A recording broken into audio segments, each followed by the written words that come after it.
আসসালামু আলাইকুম ভিউয়ার্স, আপনাদের সাথে আছি আমি সাব্বির। আজকে আপনাদের এমন এক জায়গায় নিয়ে এসেছি যা দেখলে নিজের চোখকেও বিশ্বাস করতে পারবে না। ভিডিওতে যা দেখছেন তা কোনো বন বা জঙ্গল নয়, এটি সৌদি আরবের তপ্ত মরুভূমির বুকে গড়ে তোলে একটি বিশাল আকার ঘাসের খামার,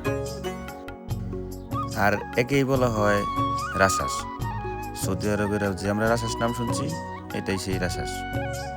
আজকের ভিডিওতে আমি আপনাদের দেখাবো কিভাবে আধুনিক প্রযুক্তির এই রাসায়নিক পদ্ধতিতে ধুধু মরুভূমিকে সবুজে ছেয়ে ফেলা হচ্ছে। বন্ধুরা, অনেকে আমাকে জিজ্ঞেস করেন এই রাসায়নিক আসলে কি। এটি মূলত একটি আধুনিক এবং অটোমেটিক সেচ পদ্ধতি। মাঝখানের একটি নির্দিষ্ট পয়েন্টকে কেন্দ্র করে এই বিশাল আকার লোহা কাঠামোটি চাকার উপর ভর করে বৃত্তাকারে করে এর উপর সারিবদ্ধভাবে পানির নজর বা স্প্রিংলার লাগানো থাকে, যা থেকে অনেকটা বৃষ্টির মতো পানি ঝরতে থাকে। সৌদি আরবে পানির খুব সংকট, তাই কম্পিউটারের মাধ্যমে নিয়ন্ত্রিত এই পদ্ধতিতে খুব অল্প পানি ব্যবহার করেই নিখুঁতভাবে বিশাল এলাকা জুড়ে ঘাস চাষ করা হয়। আপনারা হয়তো ভাবছেন এই মরুভূমিতে এত ঘাস চাষ করে কি হয়। আসলে সৌদি আরবে প্রচুর গরু, দুম্বা এবং উট পালন করা হয়। এই প্রাণীগুলোর প্রধান খাদ্য হিসেবে আলফালফা বা রোডস ঘাস চাষ করা হয়। মরুভূমির বালিতে আধুনিক জৈব সার মিশিয়ে রাসায়নিকের মাধ্যমে নির্দিষ্ট সময় পর পর পানি দেওয়া হয়।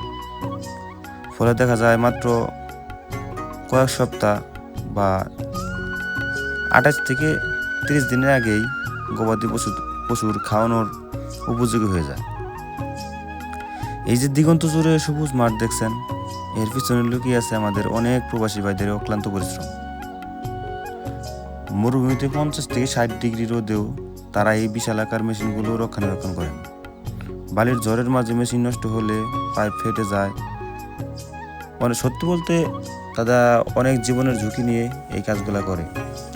অনেক সময় দেখা যায় বালির ঝড় উঠে যায়, তখন তাদের এই মেশিনগুলা দেখতে হয়।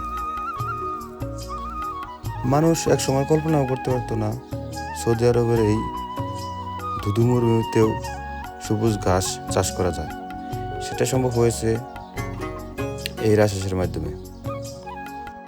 বন্ধুরা, সৌদি আরবের এই আধুনিক কৃষি প্রযুক্তি এবং মরুভূমিকে সবুজ করার এই যে চেষ্টা আপনাদের কেমন লাগলো? যারা ভাবতেছেন মরুভূমিতে কিছু জানেন না, আশা করি তাদের ধারণা আজ বদলে গেছে। ভিডিওটি ভালো লাগলে লাইক দিন এবং কমেন্টে জানান আপনি সৌদি আরবের কোন কোন বিষয়ে ভিডিও চান। আর আপনি যদি ভয়েস অফ সাব্বির নতুন হয়ে থাকেন তাহলে চ্যানেলটি এখনই সাবস্ক্রাইব করে পাশে থাকেন। দেখা হবে পরবর্তী কোনো ভিডিওতে। ততক্ষণ পর্যন্ত সুস্থ থাকুন, ভালো থাকুন, আল্লাহ হাফেজ।